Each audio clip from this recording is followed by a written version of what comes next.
বর্তমান সরকারের কূটনৈতিক ব্যর্থতার কারণে আজকে একটি দেশ থেকে আধিপত্যবাদী দেশ, যারা বাংলাদেশের মানুষের অধিকারকে 15 বছর পর্যন্ত তাদের পায়ের নিচে পিষ্ট করেছে, সেই আধিপত্যবাদী দেশ বাংলাদেশে একজন কূটনীতিক নিয়োগ করেছেন।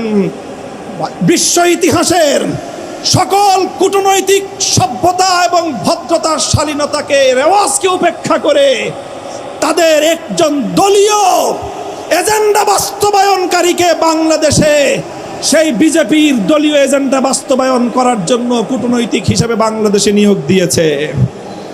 অথচ বাংলাদেশ সরকার এটার কোনো প্রতিবাদ জানায় নাই।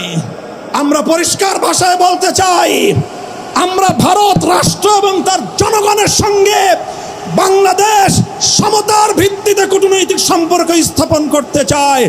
বাংলাদেশকে বিজেপির কোনো দলীয় ফোরামে পরিণত করতে দেব না।